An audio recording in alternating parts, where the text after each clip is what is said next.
that you're not going to release me or anything like that. Kid, you know I'd love to, but you're not going to. No. I see.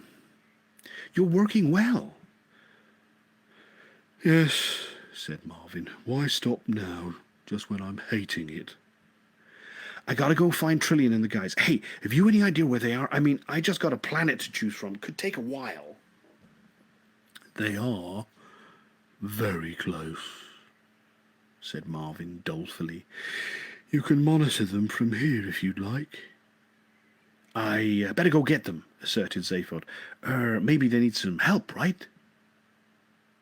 Maybe, said Marvin, and then with unexpected authority in his lugubrious voice, it would be better if you monitored them from here.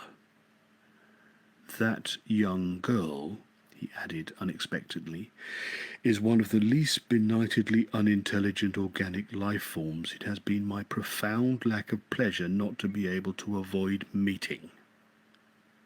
Zaphod took a moment or two to find his way through this labyrinthine string of negatives and emerged at the other end with surprise. Trillian, he said with surprise. She's just a kid. Cute, yeah, but temperamental. You know how it is with women. Or perhaps you don't. I assume you don't. If you do, I don't want to hear about it. Plug us in. Totally manipulated. What? Said Zaphod. It was Trillian speaking. He turned around. The wall against which the cricket robot was sobbing had lit up to reveal a scene taking place in some other unknown part of the cricket robot war zones. It seemed to be a council chamber of some kind. Zaphod couldn't make it out too clearly because of the robot slumped against the screen. He tried to move the robot, but it was heavy with its grief and tried to bite him, so he just looked around it as best he could. Just think about it, said Trillian's voice. Your history is just a series of freakishly improbable events, and I know an improbable event when I see one. Your complete isolation from the galaxy was freakish for a start, right out on the very edge with a dust cloud around you. It's a setup, obviously. Zaphod was mad with frustration that he couldn't see the screen. The robot's head was obscuring his view of the people Trillian was talking to. Its multifunctional battle club was obscuring the background, and the elbow of the arm it had pressed tragically against its brow was obscuring Trillian herself. "Then," said Trillian, "this spaceship that crash-landed on your planet, that's really likely, isn't it? Have you any idea of what the odds are against a drifting spaceship accidentally intersecting with the orbit of a planet?"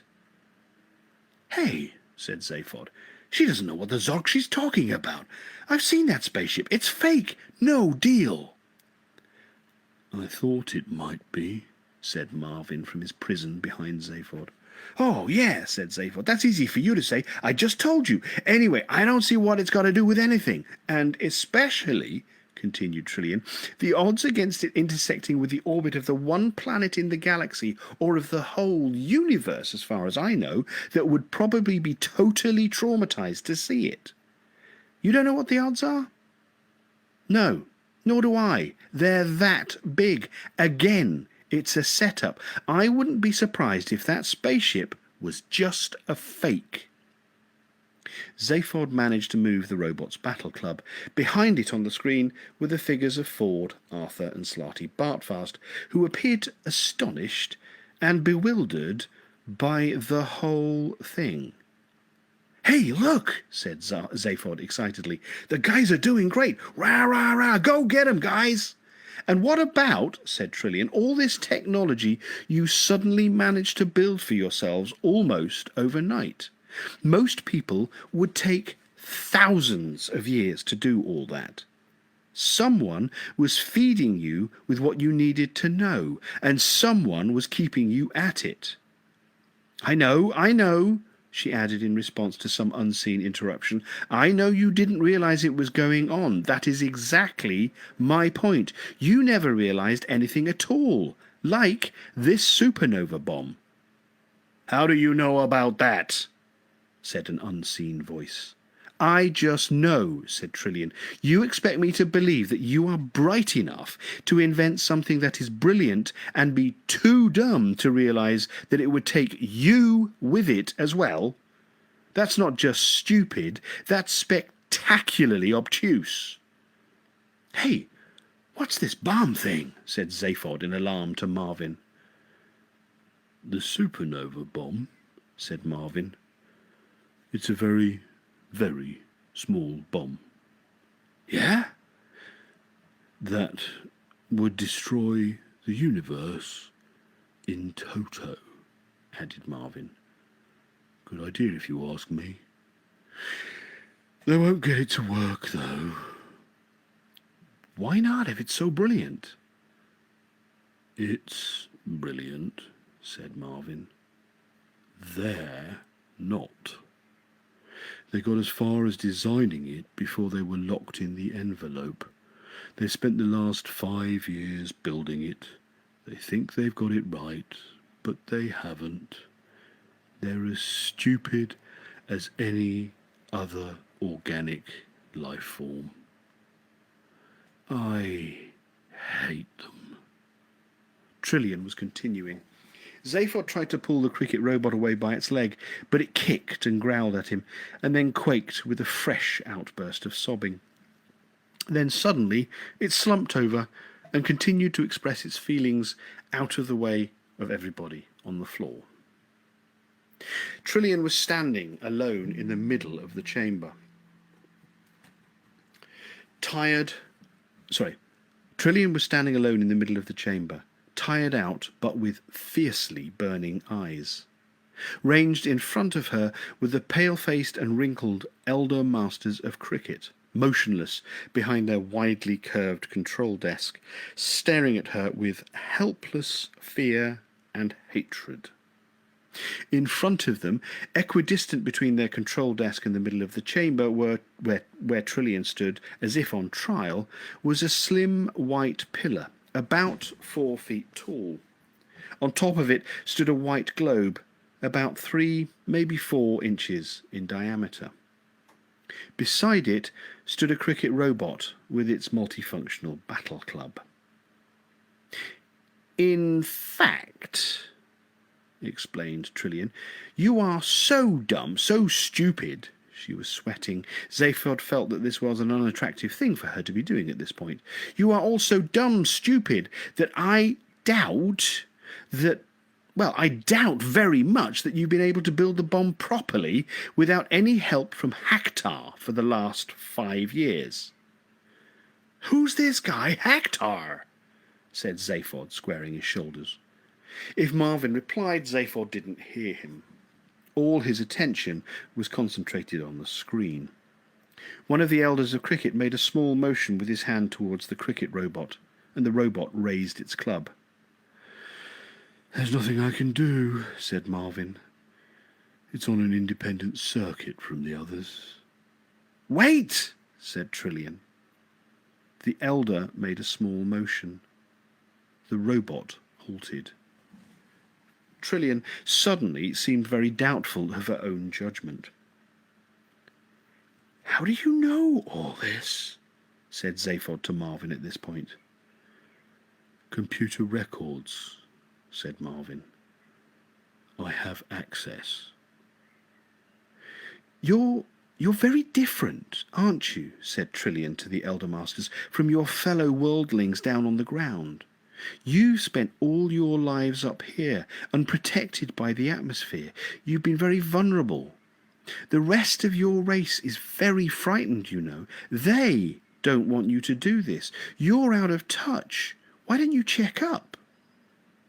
The cricket elder grew impatient. He made a gesture to the robot which was precisely the opposite of the gesture he had just made to it. The robot swung its battle club.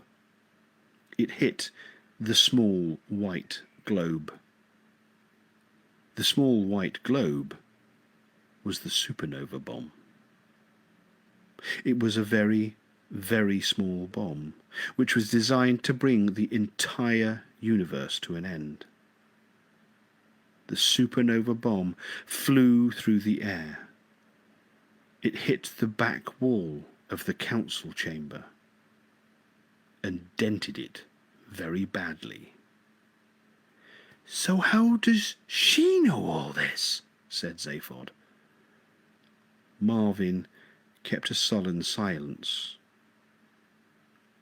"Probably just bluffing," said Zaphod. "Poor kid. I should never have left her alone." "Hactar!" called Trillian. "What are you up to?" There was no reply from the enclosing darkness. Trillian waited nervously. She was sure that she couldn't be wrong. She peered into the gloom from which she had been expecting some kind of response, but there was only cold silence. "Hactar," she called again, "I would like you to meet my friend, Arthur Dent. I wanted to go off with the Thunder God, but he wouldn't let me, and I appreciate that. He made me realise where my affections really lay. Unfortunately, Zaphod is too frightened by all of this, so I bought Arthur instead. I'm not sure why I'm telling you all this." "Hello," she said again. "Hactar." And then it came. It was thin and feeble, like a voice carried on the wind from a great distance, half heard, a memory or a dream of a voice. "Won't you both come out?" said this voice. "I promise that you will be perfectly safe." They glanced at each other and then stepped out, improbably, along the shaft of light which streamed out of the open hatchway of the Heart of Gold into the dim, granular darkness of the dust cloud. Arthur tried to hold her hand to steady and reassure her, but she wouldn't let him. He held on to his airline hold-all with its tin of Greek olive oil, its towel, its crumpled postcards of Santorini, and its other odds and ends. He steadied and reassured that instead. They were standing on and in nothing. Murky, dusty nothing. Each grain of dust in the pulverized computer sparked dimly as it turned out and dimmed and turned and twisted slowly, catching the sunlight in the darkness. Each particle of the computer, each speck of dust, held within itself, faintly and weakly, the pattern of the whole. In reducing the computer to dust, the silastic armour fiends of Strytorax had merely crippled the computer, not killed it. A weak and insubstantial field held the particles in slight relationships with each other. Arthur and Trillian stood, or rather floated, in the middle of this bizarre entity. They had nothing to breathe, but for the moment this seemed not to matter. Haktar kept his promise. They were safe for the moment. "I have nothing to offer you by way of hospitality," said Haktar faintly, "but tricks of the light. Is it possible to be comfortable with tricks of the light, though, if that is all you have?" His voice evanesced, and in the dark dust a long velvet paisley-covered sofa coalesced into a hazy shape. Arthur could hardly bear the fact that it was this same sofa which had appeared to him in the fields of prehistoric Earth. He wanted to shout and shake with rage that the universe kept doing these insanely bewildering things to him. He let this feeling subside, and then sat on the sofa, carefully. Trillian sat on it too. It was real. At least, if it wasn't real, it did support them, and that is what sofas are supposed to do. This, by any test that mattered, was a real sofa. The voice on the solar wind breathed to them again. "I hope you are comfortable," it said weakly. They nodded. "And I would like to congratulate you on the accuracy of your deductions." Arthur quickly pointed out that he hadn't deduced anything much himself. Trillian was the one. She'd simply asked him along because he was interested in life, the universe, and everything. "That is something in which I, too, am interested," breathed Haktar. "Well," said Arthur, "we should have a chat about it sometime, over a cup of tea." There slowly materialized in front of them a small wooden table on which sat a silver teapot, a bone china milk jug, a bone china sugar bowl, and 2 bone china cups and saucers. Arthur reached forward, but they were just a trick of the light. He leaned back on the sofa, which was an illusion his body was prepared to accept as comfortable. "Why," said Trillian, "do you feel that you have to destroy the universe?" She found it a little difficult talking into nothingness with nothing on which to focus. Haktar obviously noticed this. He chuckled a ghostly chuckle. "If it's going to be that sort of session," he said, "we may as well have the right sort of setting." And now there materialized in front of them something new. It was the dim, hazy image of a couch, a psychiatrist's couch. The leather with which it was upholstered was shiny and sumptuous, but again it was only a trick of the light. Around them, to complete the setting, was the hazy suggestion of wood-panelled walls, and then on the couch appeared the image of Haktar himself. And it was an eye-twisting image. The couch looked normal size for a psychiatrist's couch, about 5 or 6 feet long.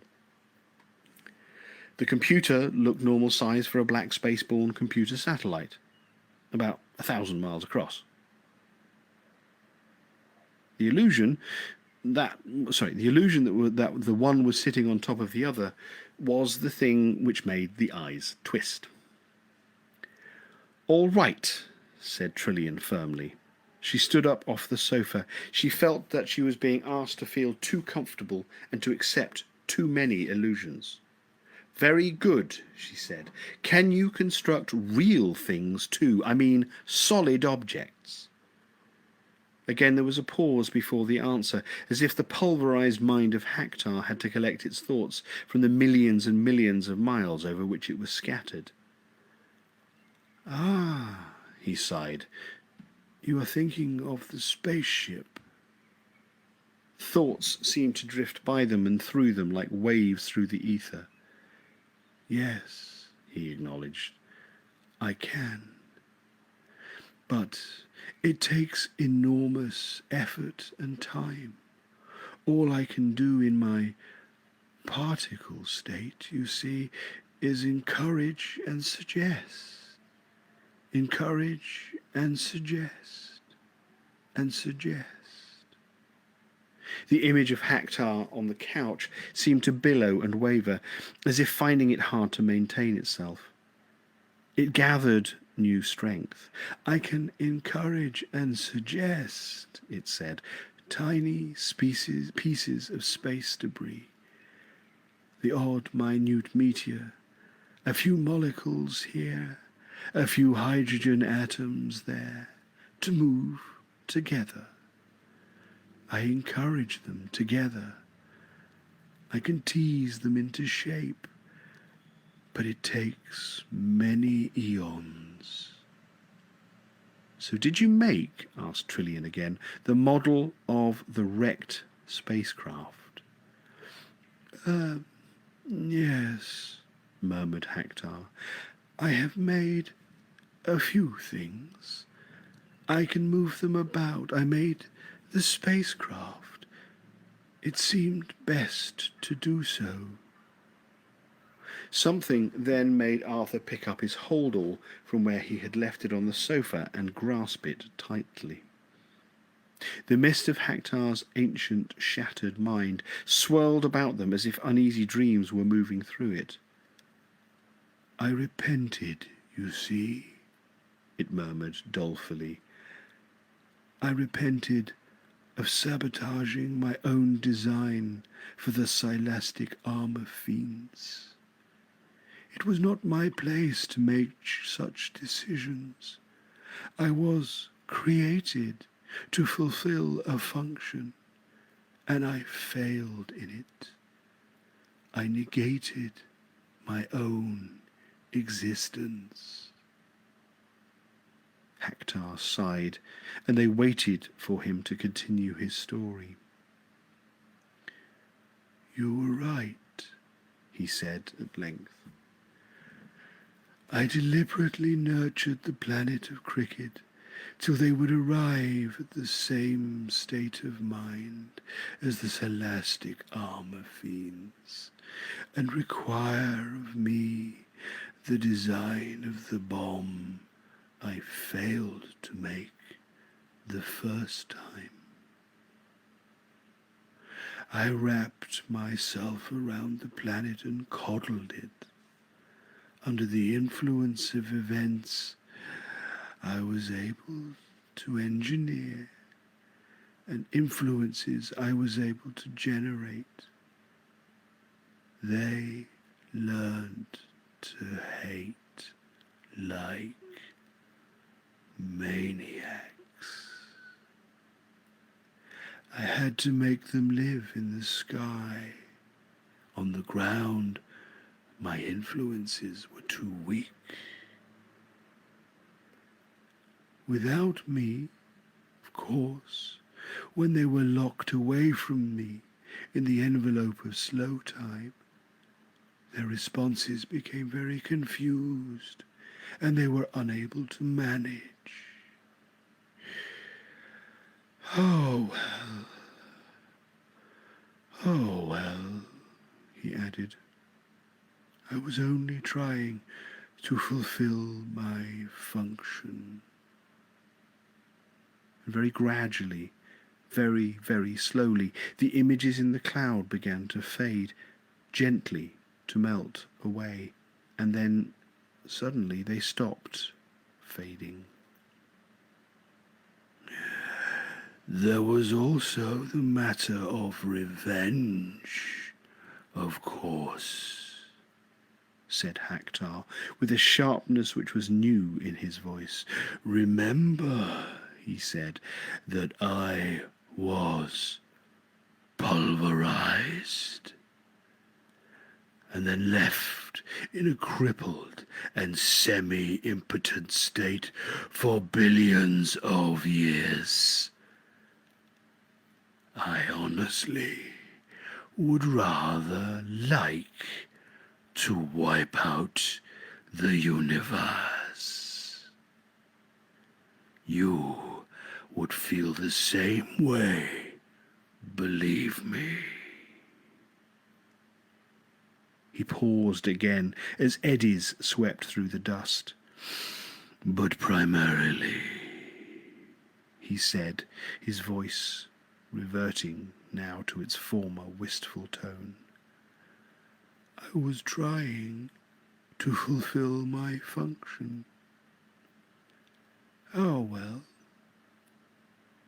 Trillian said, does it worry you that you have failed? Have I failed? Whispered Hector. The image of the computer on the psychiatrist's couch began to slowly fade again. Oh, well, the fading voice intoned again. No, failure doesn't bother me now. You know what we have to do, said Trillian, her voice becoming cold and businesslike. Yes, said Hector. You're going to disperse me. You're going to destroy my consciousness. Please, be my guest. After all these eons, oblivion is all I crave.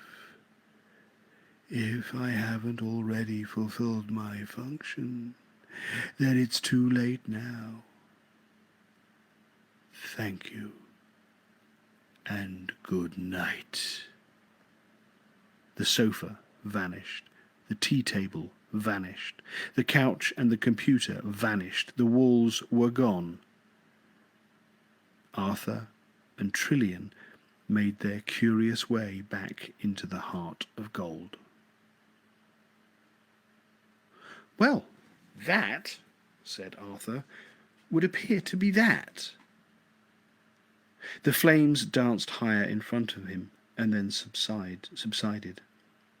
A last few licks and they were gone, leaving him with just a pile of ashes, where a few minutes previously there had been the wooden pillar of nature and spirituality. He scooped them off the hob of the Heart of Gold's Gamma barbecue and put them in a paper bag and walked back into the bridge. I think we should take them back, he said. I feel that very strongly. He had already had an argument with Slarty Bartfast on this matter, and eventually the old man had got annoyed and left. He'd returned to his own ship, the Bistromath, had a furious row with the waiter, and disappeared off into an entirely subjective area of whatever space was.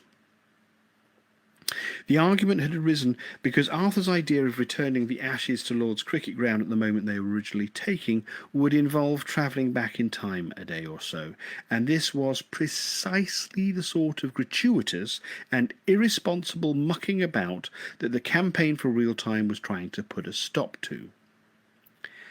Yes, Arthur had said, but you try and explain that to the MCC.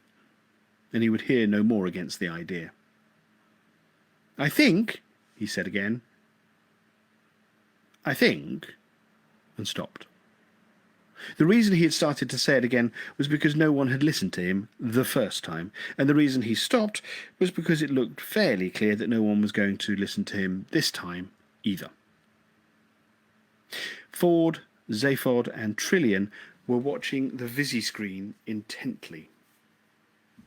Hector was dispersing under pressure from a vibration field which the Heart of Gold was pumping into it. What did it say? Said Ford.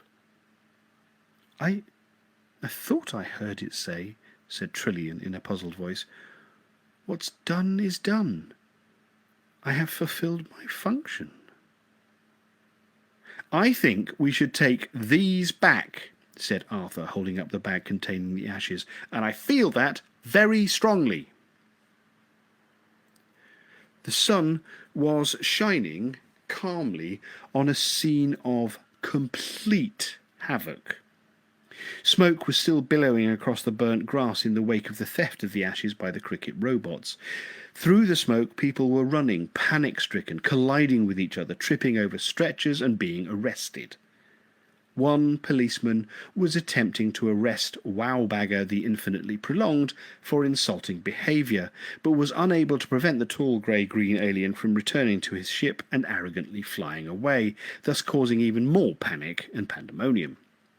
In the middle of this, for the second time that afternoon, the figures of Arthur Dent and Ford Prefect suddenly materialised.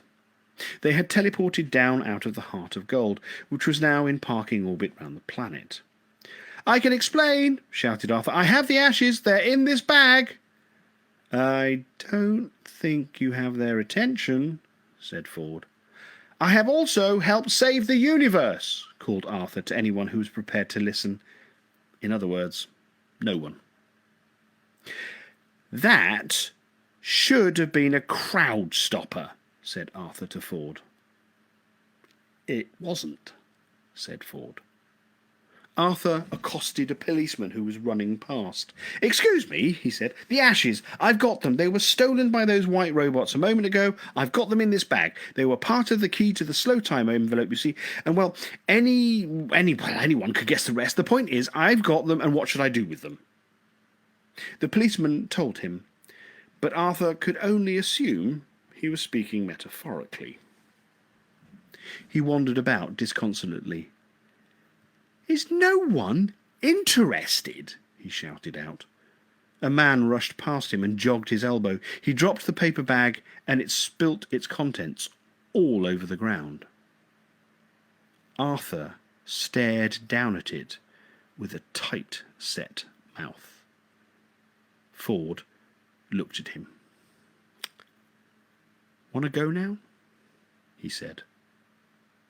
Arthur heaved a heavy sigh. He looked around at the planet Earth for what he was now certain would be the last time. "Okay," he said. At that moment, through the clearing smoke, he caught sight of one of the wickets, still standing in spite of everything. "Hold on a moment," he said to Ford. "When I was a boy, can you tell me later? I had a passion for cricket, you know, but I wasn't very good at it. Or not at all, if you prefer. And I always dreamed, rather stupidly, that one day I would bowl at Lord's." He looked around him at the panic-stricken throng. No one was going to mind very much. "Okay," said Ford wearily. "Go on, get it over with. I shall be over there," he added, being bored.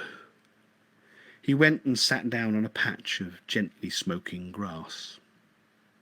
Arthur remembered that on their first visit there that afternoon, the cricket ball had actually landed in his bag. So he looked through his bag.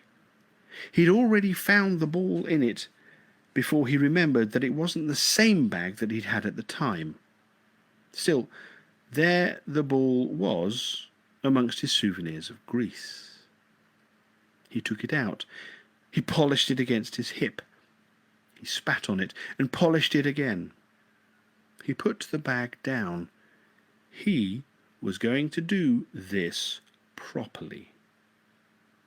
He tossed the hard red ball from hand to hand, feeling its weight. With a wonderful feeling of lightness and unconcern, he trotted off away from the wicket. A medium fast pace, he decided, and measured a good long run-up. He looked up into the sky. The birds were wheeling about it. A few white clouds scudded across it.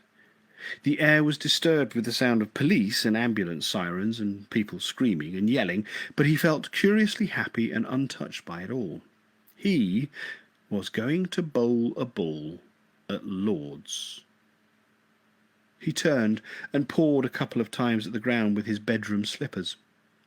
He squared his shoulder, tossed the ball in the air again, and caught it again. He started to run. As he ran, he saw that standing at the wicket was a batsman.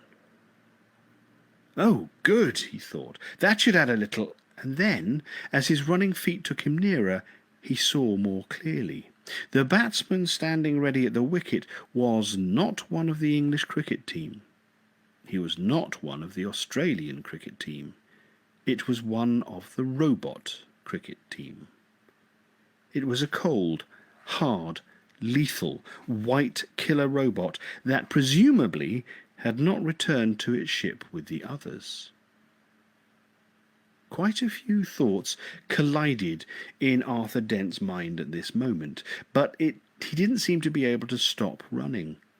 Time seemed to be going terribly, terribly, terribly slowly, but still he didn't seem to be able to stop running. Moving as if through syrup, he slowly turned his troubled head and looked at his own hand. The hand which was holding the small, hard, red ball. His feet were pounding slowly onwards, unstoppably, as he stared at the ball gripped in his helpless hand. It was emitting a deep red glow and flashing intermittently. And still his feet were pounding inexorably forward. He looked at the cricket robot again, standing implacably still and purposeful in front of him, battle club raised in readiness. Its eyes were burning with a deep, cold, fascinating light, and Arthur could not move his own eyes from them. He seemed to be looking down a tunnel at them. Nothing on either side seemed to exist. Some of the thoughts which were colliding in his mind at this time were these. He felt a hell of a fool. He felt that he should have listened rather more carefully to a number of things he'd heard said, phrases which now pounded round his mind as his feet pounded onwards to the point where he would inevitably release the ball to the cricket robot, who would inevitably strike it. He remembered Hector saying, "Have I failed? Failure doesn't bother me." He remembered the account of Hector's dying words, "What is done is done. I have fulfilled my function." He remembered Hector saying that he had managed to make a few things. He remembered the sudden movement in his holdall that had made him grip it tightly to himself when he was in the dust cloud. He remembered that he had travelled back in time a couple of days to come to Lord's again. He also remembered that he wasn't a very good bowler.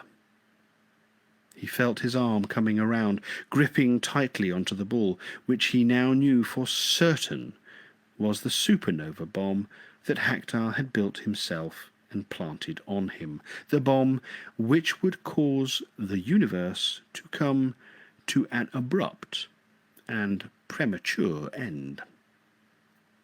He hoped and he prayed that there wasn't an afterlife. Then he realized there was a contradiction involved here and merely hoped that there wasn't an afterlife. He would feel very, very embarrassed meeting everybody. He hoped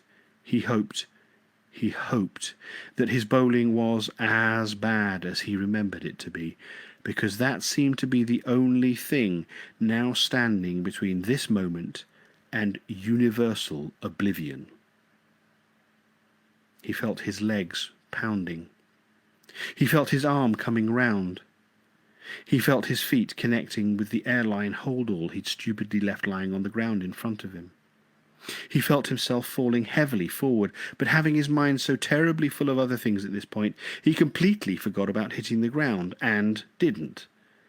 Still holding the ball firmly in his right hand, he soared up into the air, whimpering with surprise. He wheeled and whirled through the air, spinning out of control. He twisted down toward the ground, flinging himself hectically through the air, at the same time hurling the bomb harmlessly off into the distance. He hurtled towards the astounded robot from behind. It still had its multifunctional battle club raised, but had suddenly been deprived of anything to hit. With a sudden, mad access of strength, he wrestled the battle club from the grip of the startled robot, executed a dazzling banking turn in the air, hurtled back down in a furious power drive, and with one crazy swing, knocked the robot's head from the robot's shoulders. "Are you coming now?" said Ford. Epilogue. Almost there. And at the end, they travelled again. There was a time when Arthur Dent would not. He said that the Bistromathic Drive had revealed to him that time and distance were one, that mind and universe were one, that perception and reality were one, and that the more one travelled, the more one stayed in one place, and that with that one thing and another, and that with that, and what with one thing and another, he would rather just stay put for a while and sort it all out in his mind, which was now at one with the universe, so it shouldn't take too long. And he could get a good rest afterwards, put in a little flying practice, and learn to cook, which he'd always meant to do. The can of Greek olive oil was now his most prized possession, and he said that the way it had unexpectedly turned up in his life had again given him a certain sense of the oneness of things, which made him feel that... He yawned and fell asleep. In the morning, as they prepared to take him to some quiet and idyllic planet where they wouldn't mind him talking like that, they suddenly picked up a computer-driven distress call and diverted to investigate. A small, but apparently undamaged spacecraft of the Meridia class seemed to be dancing a strange little jig through the void. A brief computer scan revealed that the ship was fine, its computer was fine, but that its pilot was half mad. "Half mad! Half mad!" the man insisted as they carried him raving aboard. He was a journalist with the Sidereal Daily Mentioner. They sedated him and sent Marvin in to keep him company, bastards, until he promised to try and talk sense. "I was covering a trial," he said at last, "on Argabuthon." He pushed himself up onto his thin, wasted shoulders. His eyes stared wildly. His white hair seemed to be waving at someone it knew in the next room. "Easy, easy," said Ford. Trillian put a soothing hand on his shoulder. The man sank back down again and stared at the ceiling of the ship's sickbay. The case, he said, it is now immaterial, but there was a witness, a man called Prack, a strange and difficult man. They were eventually forced to administer a drug to make him tell the truth, a truth drug. His eyes rolled helplessly in his head. "They gave him too much," he said in a tiny whimper. "They gave him much, much too much." He started to cry. "I think the robots must have jogged the surgeon's arm." "Robots?" said Zaphod sharply. "What robots?" Some white robots," whispered the man. They broke into the courtroom and stole the judge's sceptre, the Argabuthon sceptre of justice. Nasty perspex thing. I don't know why they wanted it." He began to cry again.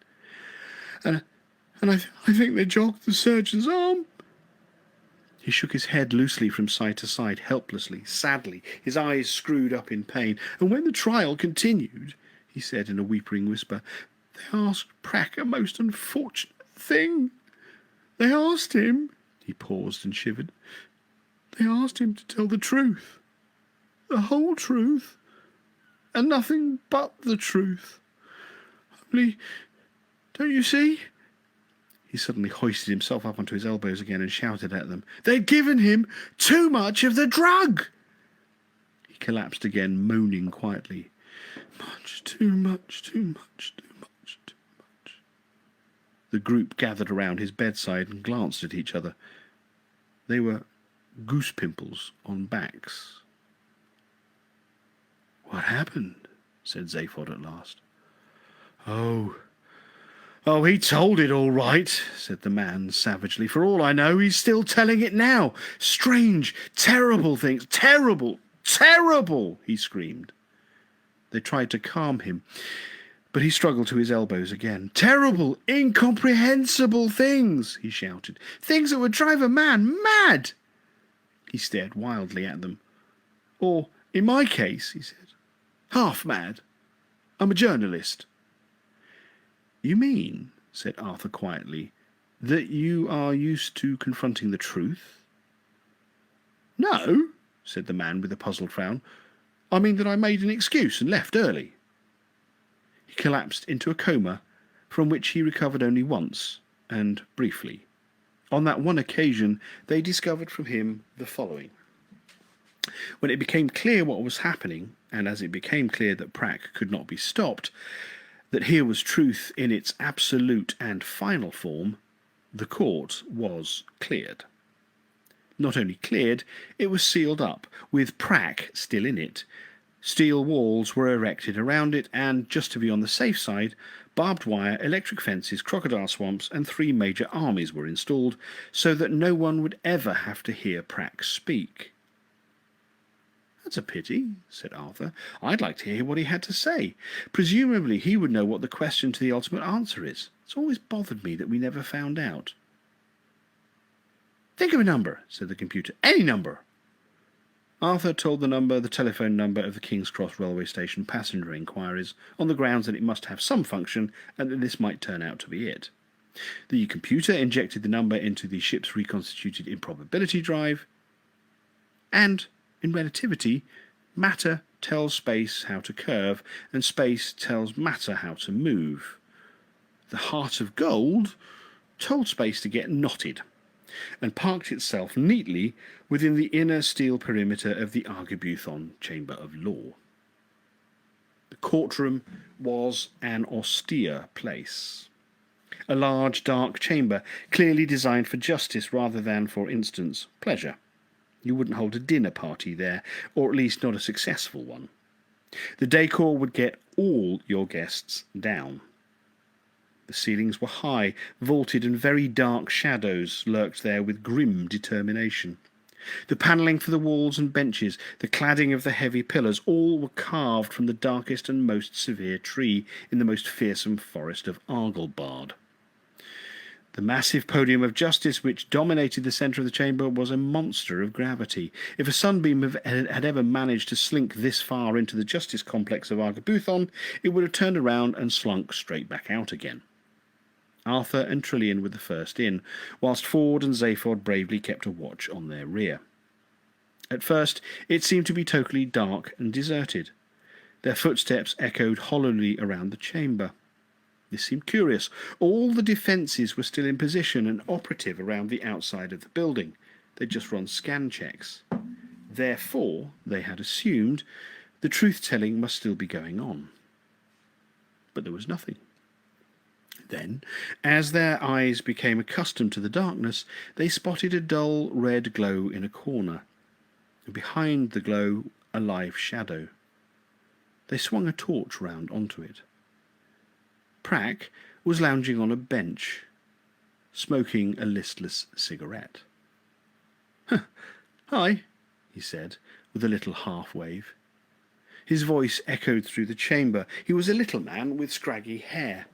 He sat with his shoulders hunched forward, his head and knees kept jiggling. He took a drag of his cigarette. They stared at him. "What's going on?" said Trilian. "Nothing," said the man, and jiggled his shoulders. Arthur shone his torch full on Prack's face. We thought, he said, that you were meant to be telling the truth, the whole truth, and nothing but the truth." "Oh, yeah, that," said Prack. Yeah, it was. I finished. There's not nearly as much of it as people imagine. Some of it's pretty funny, though. He suddenly exploded into 3 seconds of maniacal laughter and stopped again. He sat there jiggling his head and knees. He dragged on his cigarette with a strange half-smile. Ford and Zaphod came out of the shadows. "Tell us about it," said Ford. "Oh, well, I can't remember any of it now," said Prack. "I thought of writing some of it down, but first I couldn't find a pencil, and then I thought, why bother?" There was a long silence, during which they thought they could feel the universe age a little. Prack stared into the torchlight. "None of it?" said Arthur at last. You can remember none of it?" "No, no, not really. Oh, except most of the good bits were about frogs. I remember that." Suddenly he was hooting with laughter again and stamping his feet on the ground. "You wouldn't believe some of the things about frogs. Come on, let's go out and find ourselves a frog boy. I will always see them in a new light. Oh, I can't tell you that." He leapt to his feet and did a tiny little dance, and then he stopped and took a long drag at his cigarette. "Let's find a frog I can laugh at," he said simply. "Anyway, who are you guys?" "We came to find you," said Trillian, deliberately not keeping the disappointment out of her voice. My name's Trillian." Prack jiggled his head. "Ford Prefect," said Ford with a shrug. Prack jiggled his head. "And I," said Zaphod, when he... Sorry, I've got that wrong. "Ford Prefect," said Ford Prefect. "And I," said Zaphod, when he judged that the silence was once again deep enough to allow an announcement of such gravity to be tossed in lightly, "am Zaphod Beeblebrox." Prack jiggled his head.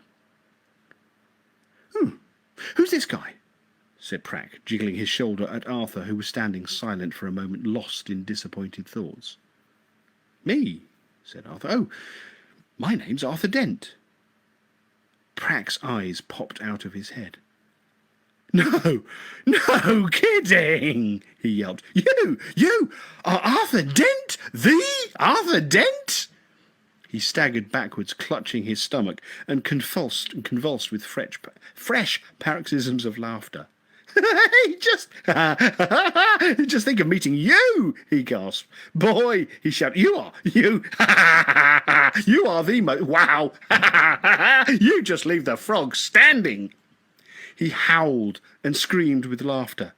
He fell over backwards onto the bench. He hollered and yelled in hysterics. He cried with laughter. He kicked his legs in the air. He beat his chest. Gradually he subsided, panting. He looked at them. He looked at Arthur. He fell back again, howling with laughter. Eventually he fell asleep. Arthur stood there, with his lips twitching, whilst the others carried Prack comatose onto the ship.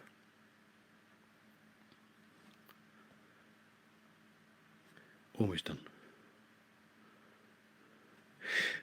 "Before we picked up Prack," said Arthur, "I was going to leave. I still want to, and I think I should do so as soon as possible." The others nodded in silence, a silence which was only slightly undermined by the heavy, muffled and distant sound of hysterical laughter which came drifting from Prack's cabin at the farthest end of the ship. "We have questioned him," continued Arthur, "or at least you have questioned him. I, as you know, can't go near him. Well, we've questioned him on everything, and he doesn't really seem to have anything to contribute, just the occasional snippet, and things I really don't want to hear about frogs." The others tried not to smirk. "Now, I am the first to appreciate a joke," said Arthur, and then he had to wait for the others to stop laughing. "I am the first—" He stopped again. This time he stopped and listened to the silence. There actually was a silence this time, and it had come very suddenly. Prack was quiet. For days they had lived with constant maniacal laughter ringing round the ship, only occasionally relieved by short periods of light giggling and sleep. Arthur's very soul was clenched with paranoia. It was not the silence of sleep. A buzzer sounded. A glance at a board told them that the buzzer had not been sounded by Prack. "He's not well," said Trillian quietly. "The constant laughing is completely wrecking his body." Arthur's lips twitched, but he said nothing. We'd better go and see him. Trilian came out of the cabin wearing her serious face. He wants you to go in, she said to Arthur, who was wearing his glum and tight-lipped one. He thrust his hands deep into his dressing-gown pockets and tried to think of something to say which wouldn't sound petty. It seemed terribly unfamiliar, but he couldn't. Please, said Trilian. He shrugged and went in, taking his glum, tight-lipped face with him, despite the reaction this always provoked from Prack. He looked down at his tormentor, who was lying quietly on the bed, ashen and wasted. His breathing was very shallow. Ford and Zaphod were standing by the bed, looking awkward. You wanted to ask me something, said Prack in a thin voice and coughed slightly. Just the cough made Arthur stiffen, but it passed and subsided. How do you know that? He asked. Prack shrugged weakly. 'Cause it's true, he said simply. Arthur took the point. Yes, he said, at last in a rather strained drawl. I did have a question, or rather what I actually have is an answer. I wanted to know what the question was. Prack nodded sympathetically, and Arthur relaxed a little. It's a long story, he said, but the question I would like to know is the ultimate question of life, the universe, and everything. All we know about it is that the answer is 42, which is a little aggravating. Prack nodded again. 42, he said. Yes, that's right. He paused. Shadows of thought and memory crossed his face, like the shadows of clouds crossing the land. I'm afraid, he said at last, that the question and the answer are mutually exclusive. Knowledge of one logically precludes knowledge of the other. It's impossible that both can ever be known about in the same universe. He paused again. Disappointment crept into Arthur's face and snuggled down into its accustomed place. Except, said Prack, struggling to sort a thought out, if it happened, it seems that the question and the answer would just cancel each other's out and take the universe with them, which would then be replaced by something even more bizarrely inexplicable. It's possible that this has already happened, he added with a weak smile, but there is a certain amount of uncertainty about it.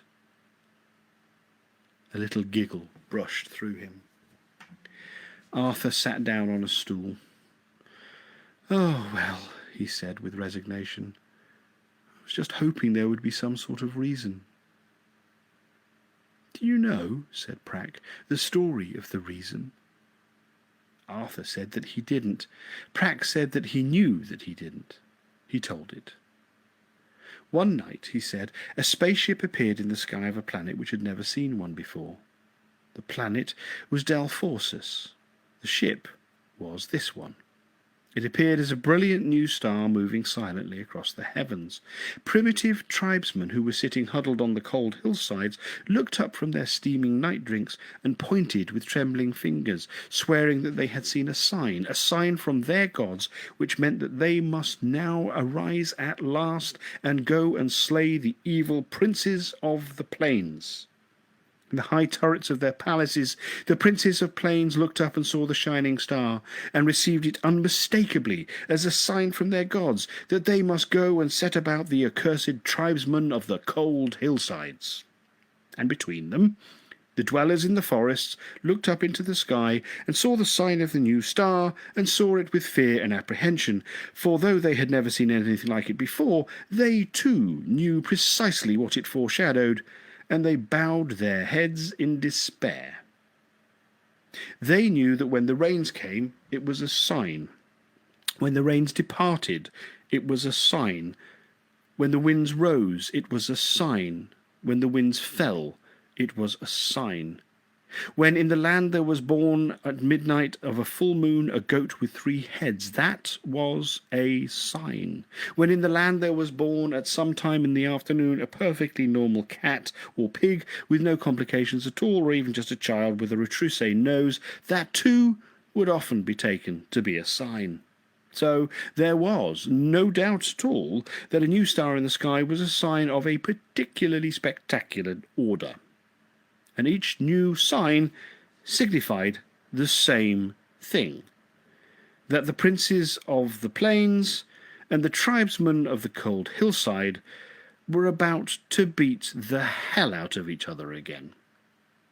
This in itself wouldn't be so bad, except that the princes of the plains and the tribesmen of the cold hillsides always elected to beat the hell out of each other in the forest. And it was always the dwellers in the forest who came off worse in these exchanges, though as far as they could see, it never had anything to do with them. Sometimes, after some of the worst of these outrages, the dwellers in the forest would send a messenger to either leader of the princes of the plains or the leader of the tribesmen of the cold hillsides and demand to know the reason for this intolerable behaviour. And the leader, whichever one it was, would take the messenger aside and explain the reason to him slowly and carefully and with great attention to the considerable detail involved. The terrible thing was, it was a very good one. It was a very clear, very rational and tough. The messenger would hang his head and feel sad and foolish that he had not realized what a tough and complex place the real world was, and what difficulties and paradoxes had to be embraced if one was to live in it. "Now do you understand?" the leader would say. The messenger would nod dumbly. "And you see these battles have to take place?" Another dumb nod. "And why they have to take place in the forest, and why it is in everybody's best interest, the forest dwellers included, that they should. In the long run, yes." And the messenger did understand the reason, and he returned to his people in the forest. But as he approached them, as he walked through the forest and amongst the trees, he found that all he could remember of the reason was how terribly clear the argument had seemed. What it actually was, he couldn't remember at all.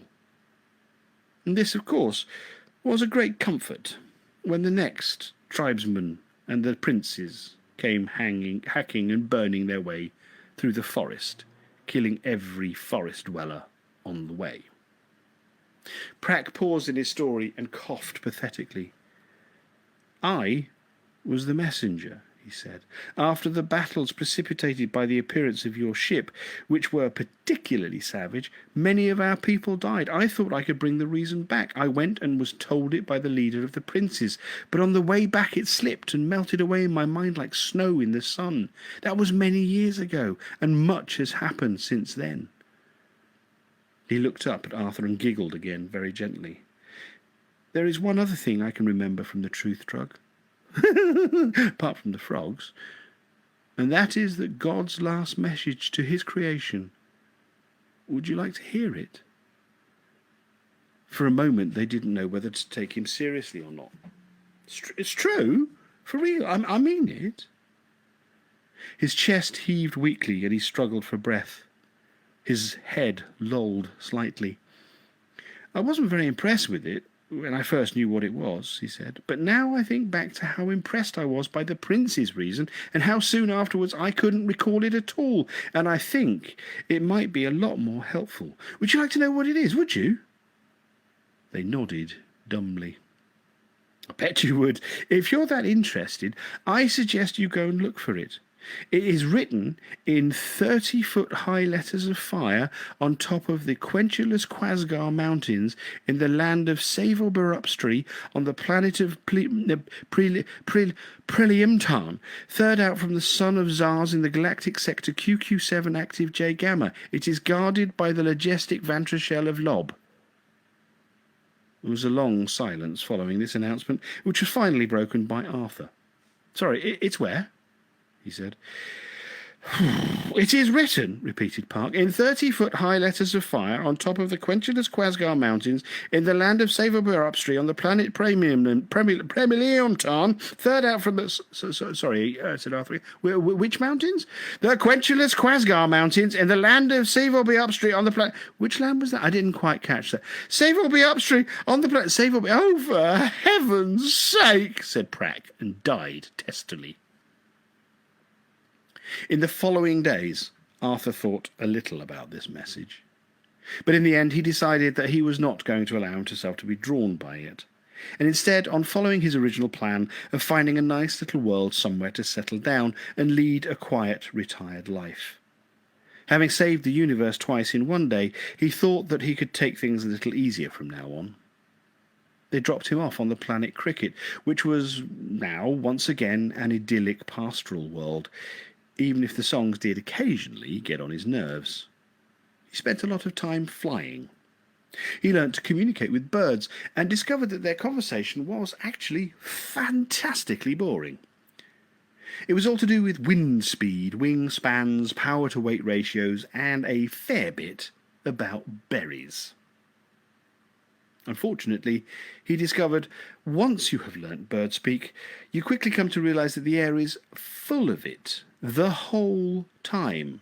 Just inane bird chatter. There is no getting away from it. For that reason, Arthur eventually gave up the sport and learnt to live on the ground and love it, despite a lot of the inane chatter he heard down there as well. One day, he was walking through the fields, humming a ravishing tune he'd heard recently, when a silver spaceship descended from the sky and landed directly in front of him. A hatchway opened, a ramp extended, and a tall grey-green alien marched out and approached him. "Arthur Phillip," it said, and then glanced sharply at him and down at his clipboard. He frowned.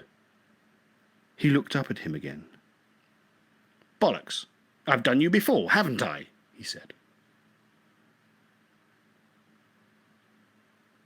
And that, ladies and gentlemen, is the end of life, the universe, and everything.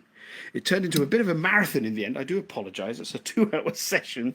Thank you for sticking with it if you've made it this far. If you've dropped off, then you can always pick it up on the podcasts. But that is the third book of the 5-book trilogy, and I say that advisedly. Done and dusted. We'll now take a bit of a break. For a few weeks. I will let everyone know. I will put messages out when we resume. But thank you all so much for being involved with all of this. It's been so much fun. It's been so great to know that there are now literally thousands of you around the world listening in to this stuff. It makes it all worthwhile. So, thanks very much again for this evening. I will let you know in due course when the readings will resume.